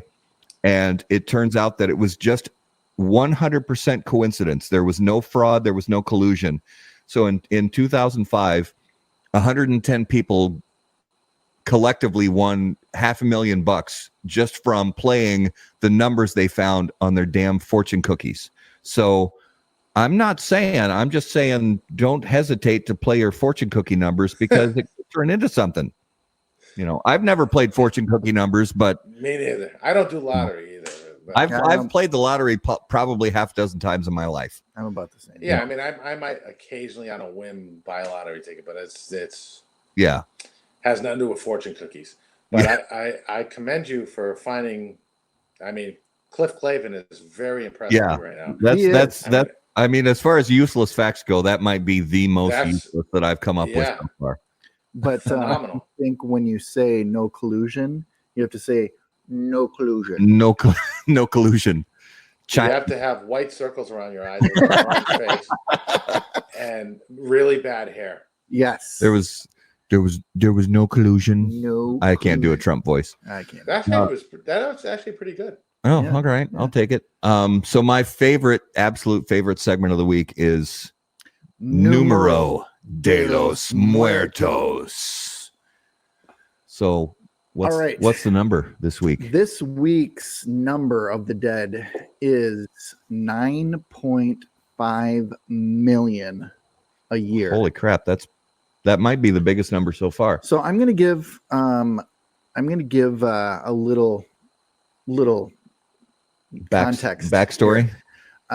55 million people on average die globally every year. 9.5 million of them are this. So 55 million people die every year. Yep. And 9.5 million of them die from this. No.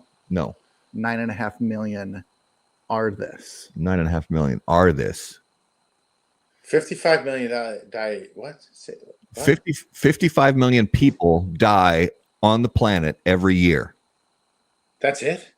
I know. I thought that was low too, but there's 7 billion people, right? Correct. And I mean, in Chicago alone, you got about 54 million, no? And out of this 55 million, 9.5 million are this. And they're people. Cigar smokers. Mm-hmm. All no, don't. Bourbon drinkers. 9.5. So they're people, 9.5 million human beings. Yep. And they die and they are this.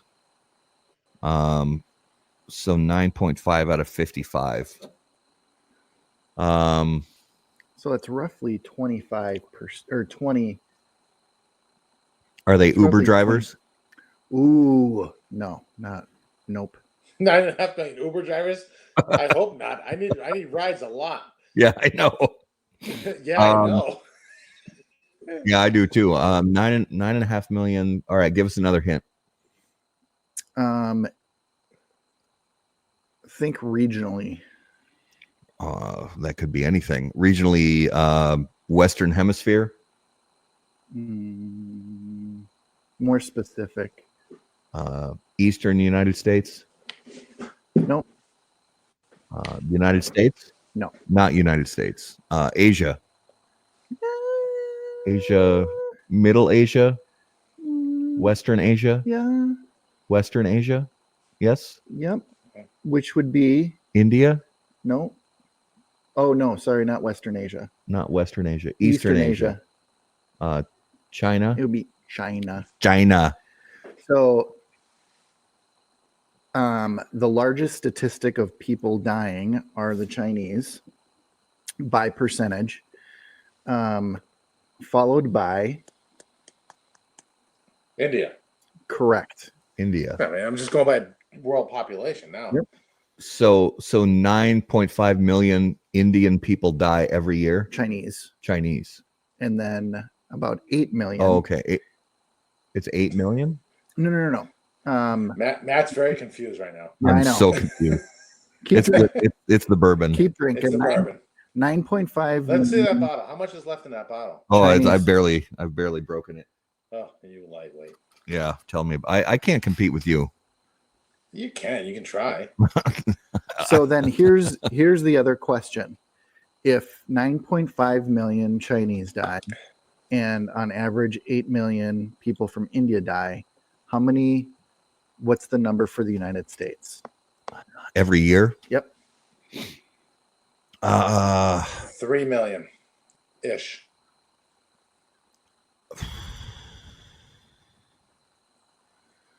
3 to 3.5 million, somewhere in that range. Yeah, that would be 1%, right?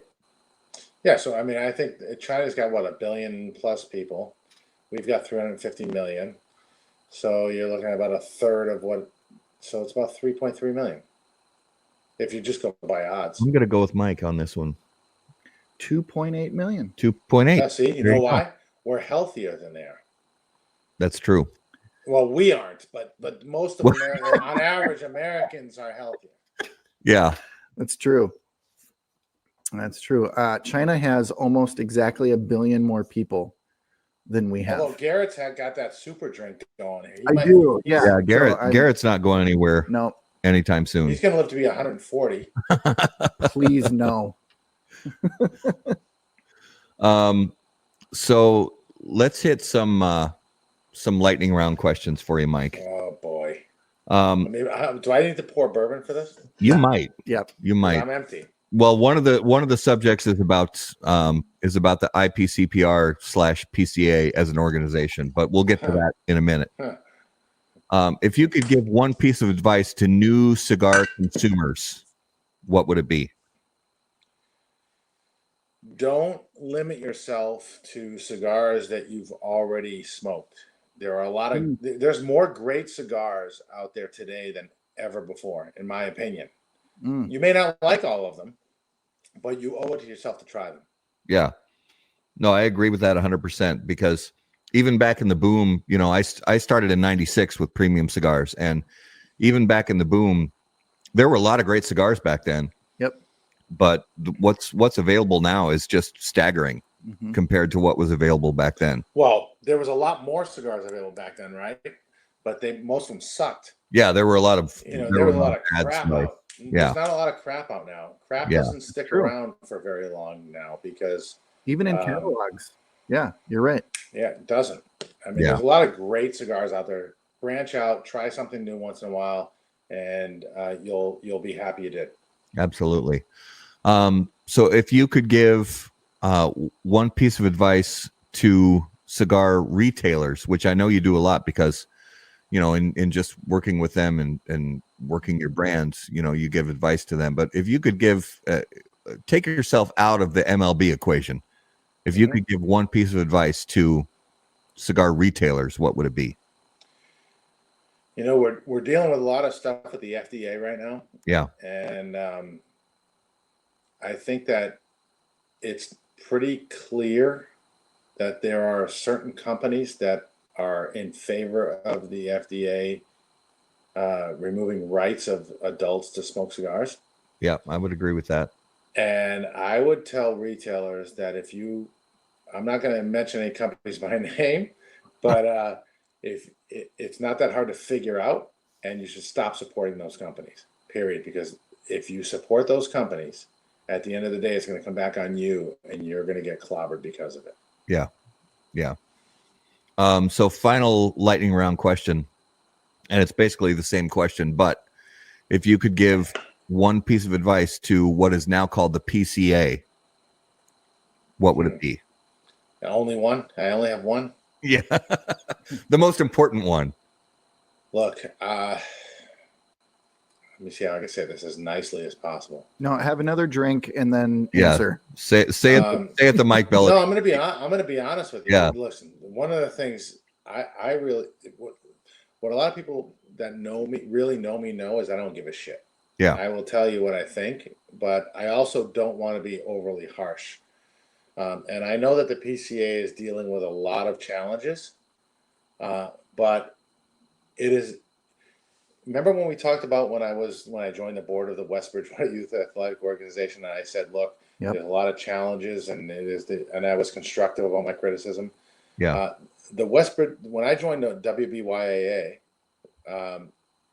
their challenges were nothing as compared to how the PCA is being run right now. And for years, the PCA or IPCPR, whatever the hell you want to call it, has really not been run very well, in my opinion.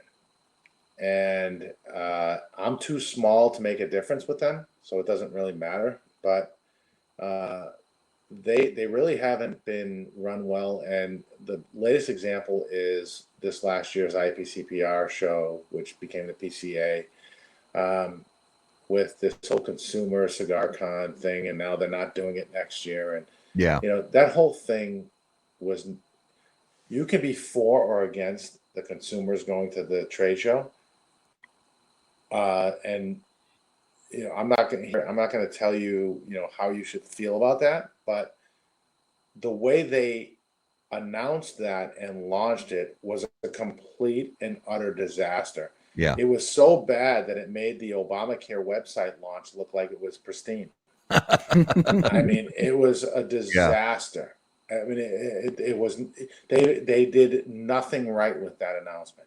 Yeah. And that's a problem. And it decreases the level of confidence that folks, retailers, and manufacturers have in the organization.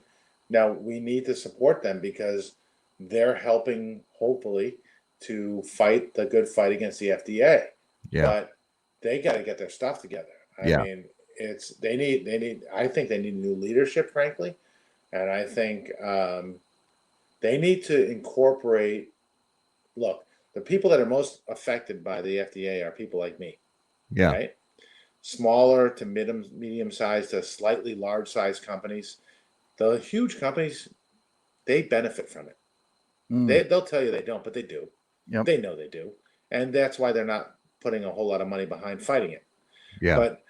But they need companies like mine to represent what's going on, to give them input on how to go about this thing, because there's a lot of people in companies like mine, Robert Holt, myself, and several other companies that have a lot of insight into the business and can offer some value, but they don't listen to us because we're too small. Yeah. Mm-hmm. And that's a problem. Yeah.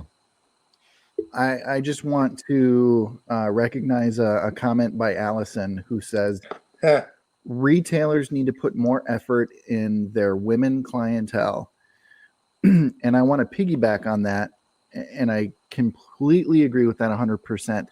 I would also love to see the all the smut and the cigar and tits go away, because to objectify women in a way that is just eye candy for men in this industry is perpetuating that all men are pigs. And I get that might, sex sells and all that, but there are more and more women joining this beautiful culture, and to have that be a part of the ongoing media piece, I'm just not a fan of. Well, I think I've known so many women, and still do know so many women in this industry that, they're just as dedicated to the industry Absolutely as anybody else. And they're, this industry is so fascinating, and it's just it's a culture that is unlike, any other industry. It's like I said before, it's so relationship driven. Yep. And there are people. That's one of the coolest parts about the cigar business. And Mike, I know you've seen this too. There are people from literally every single walk of life. I don't care where they come from, what they know, what they don't know, what they think, what they care about. And the cool part is there's so much BS going on online right now about, whether it's politics or whatever it is. And there's something about the cigar industry, not the industry, but the culture, where I don't know what it is. People just can talk about it openly. We can disagree openly. We can disagree even vigorously. But at the end of the day, we're just chilling. We're having cigars. We're having drinks, whatever it is. Yep. And it's all good, because and there's so little of that in the world today. And there seems to be more of it in the cigar culture than there are in other areas of life. Yeah, so a couple of things. One, the fastest growing segment of cigar smokers are women. Oh, I didn't know that. That's okay. awesome. Yeah, by a lot. So I agree with Allison a lot, and on that. And I when I'm at cigar shops and a woman walks in to buy cigars, oftentimes the manager, salesperson, retail owner, they assume that they're buying it for their boyfriend, husband, whatever. Yeah. They may not be. And you need to just ask, what kind of cigar are you looking for? And they'll tell you. And if they don't smoke, they'll tell you that too. So don't just presuppose that they don't smoke. Right. More and more women are smoking cigars. Yeah. Yep. Two, on the whole cigar tits thing with the pictures, I agree with you. I think that, a lot of that is not really great for the industry or any industry for that matter. Yep. That said, most of those postings happen from the person whose picture it is. Right. So Yep. if they want to post them, post you're away. right. Absolutely. I have no problem with them posting them. Yep. The third thing I would say is that, the cigar industry is the great equalizer. I go to a lot of cigar shops all over the country. And I could be in a cigar shop and I'll have literally a billionaire sitting to my left and a trade worker sitting to my right. Yeah. And we can all sit together and talk, and nobody says I'm better than you. You're not as good. It doesn't happen. Right. The cigar is the great equalizer, and we all can have a discussion. And this is one of the things, by the way, that the FDA and the government doesn't get. Cigars are not cigarettes. Cigarettes don't do this. That's right. Vape doesn't do this. We come together and we can talk and we can disagree politically. We can be on different socioeconomic levels. It doesn't matter. We can all sit there and enjoy a cigar and talk about what's going on in the world and have an opinion. And, I can tell you all the events that I do all over the country, there are people from all walks of life at those events. And nobody judges anybody based on what walk of life they come from. We're all there to have a good time and there's a camaraderie that happens with a cigar. Yeah. Yeah. Absolute camaraderie. That's a word I hear a lot. I've heard it for years, and it's 100%. I just can't believe I said it after 3/4 of a bottle of bourbon. Well done. Well done. Yeah. Thank you. So notable smokables for this week. Garrett, I want you to start it out because I know you had some really good cigars this week. I did. I smoked the new Archetype. I keep forgetting the name. Was it the Strange Passage? Strange Passage. Is that what it was? Yeah.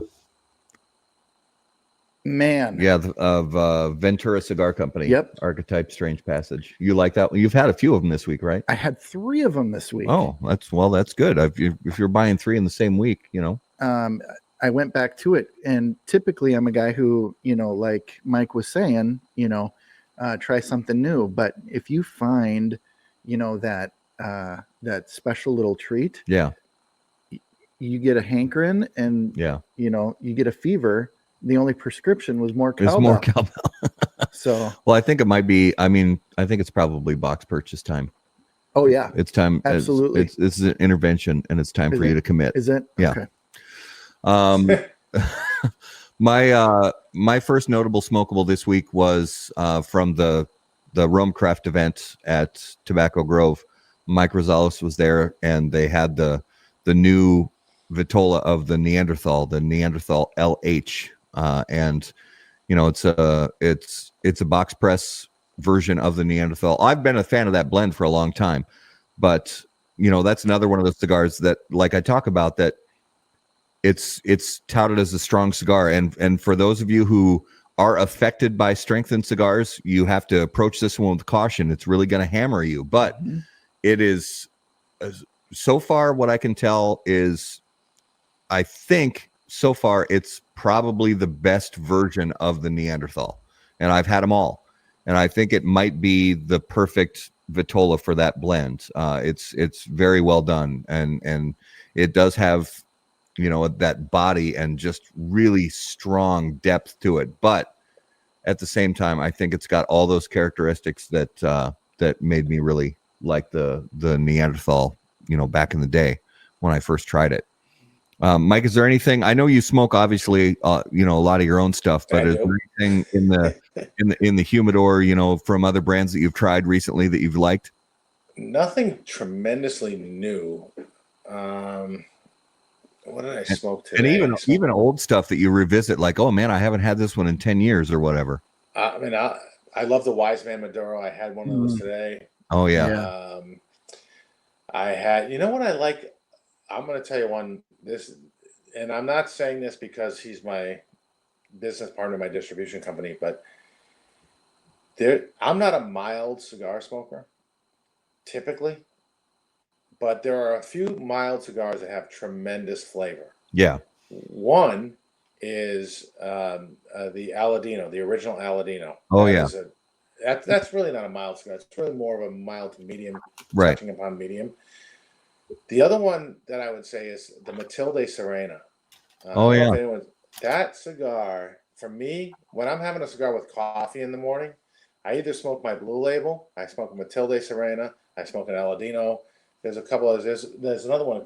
There's a patina that I don't know the name of the blend that Joe, who is my sales rep, who asked about the headrest. Yeah, the Patina Connecticut. That's a good cigar. Yeah, it is a good cigar. Very good. I enjoy that. I enjoy that cigar. That would be a morning sort of with coffee cigar. Yeah. But there's a lot of good cigars. There's so many great cigars out there. I know. It's great. Another one for me was another small brand, but a good brand that I've been impressed with for a long time. M Bombay Cigars, and he put out the new what's called the M Esteli, and I haven't had that yet. And I gotta say, Mel, if you're listening, I want you to send me some. Yeah, well, Mel reached out to me and he said, "Can I send you some of these?" And I said, "I would love it. I appreciate it." And he sent some to me, and oh my gosh, yeah, it's there's so many cigars that we smoke, but sometimes you get one that it's the cool thing about this cigar is the wrapper, in particular, the wrapper on it is one of the oiliest wrappers I've ever had on a cigar. Wow. And it's to the point where it's got such an oily consistency to it that it's almost like waxy. Wow. On the mouthfeel is like waxy. And it's the flavor profile to it is really, really good. So that was another one of mine this week. One of mine was the Epoca. Nat Sherman. Yep, Nat Sherman Epoca. That's an oldie. Yeah, that's an oldie. And Garrett had never had it before. Had it. So yeah, I have one in my humidor right here. Oh, you got one? There you go. Right on cue. Yeah, that's another one that I smoke with coffee in the morning too. Yeah, that's a good cigar. Great cigar. Yeah. And who makes that? You know what factory makes that? Is it Casada? It is Casada. Yeah, I thought it was Casada. I just said that because they make 3 of my blends, but that was a self-promotion. And I reached into an old box of the old Room 101 from back when Room 101 obviously still around, but they changed things up a few years ago. the Room 101 Daruma when they were made back at one of the Davidoff factories, I think in Honduras. That Lancero, not Daruma Lancero, good, very good cigar. And I'm not. Garrett's a really big Lancero guy. I like some Lanceros, but there's something about that Daruma Lancero, and of course it's an aged cigar. It's probably 6 years old. I'm gonna send you guys a Lancero I made for the underground. Oh, I'm gonna open that package that I have sealed already. I'm gonna repackage it. I'm gonna send you each one. I love it. I love it. Thank you very much. Did you have any more, Garrett? Those were really my two big notables. Okay. So guys, coming up, we have some really cool stuff coming up in the coming weeks on How About That Cigar. Next week on October 8th, we're going to have Juan Cancel and Bill Ives from Hurricaneo / Protocol Cigars. They are awesome guys. Yeah, we have to rest up. You guys hung out with Juan before? I have, yes. Okay. Yeah. You're ready then. Yeah, they're going to keep us on our toes. I'm going to have to maybe take the next day off and Juan's a great guy. So that's going to be a lot of fun. The following week, October 15th, this one's really, really huge. We're super excited to welcome Pete Johnson from Tatuaje Cigars onto the show. He did join us briefly when we had Jesse and Steve from the Hand Rolled movie on the show a couple of months ago, but unfortunately the audio was complete garbage. But we have this new software that works a lot better now. So Pete's going to be on the show on October 15th, which is cool because, October is kind of a big month for Tatuaje. They do the Monster Series and things like that. So we're very excited to talk to him. And then the following week on October 22nd, we're going to sit down and talk to Eric Gatormson from Cigar Dojo. He is Master Sensei himself from Cigar Dojo, and I've been, a member of Cigar Dojo for a long time, and have made lifelong friendships from people that I've met through Cigar Dojo, and excited to talk to him. And we're going to talk a little bit of hockey because he's a huge hockey fan. So we're going to talk. The hockey season is just in preseason right now, but regular season's starting up very soon. So we're going to talk a little hockey and a little cigars with Eric while he's on the show. And then the following week, October 29th, we are going to broadcast live from Sodi's Cigars in Stillwater, Minnesota. And that's a great shop, new shop that's gotten a lot of good local press. They have a great lounge. They have a great selection on their humidor, and some really good people working there and hanging out there. So we're going to just hang out at the shop and talk about the life of a brick and mortar cigar retailer and a few other things. So Mike, before we close out tonight, just give people a last little idea of where they can find out more information about MLB Cigars. Yeah, so if you go to MLBCigarVentures.com, you can look at our blends. There's a whole blend profile page, and there's a retailer list page, and you'll learn a lot about that. And on Facebook, you can follow me, or you can friend me on, my name is Mike Bellody, so you can friend me there, or MLB Cigar Ventures, Instagram, MLB Cigar Ventures, as well as Twitter. Awesome. All right, guys, if you are watching on Facebook, thanks so much for taking your time this evening to watch the show. Please continue to share out the videos. We appreciate all the love and support. Yep. And for those of you listening, as always, on the audio podcast, thank you so much. Please take a minute to subscribe to the podcast and rate us on your favorite podcast platform. If you have any questions, as always, you can hit us up on Facebook on Facebook.com/HBT Cigar. You can find us on Instagram, and also you can email us directly at the website howaboutthatcigar.com. And until we see you guys next time, burn cigars, not bridges. All right, take care, guys. Thank you.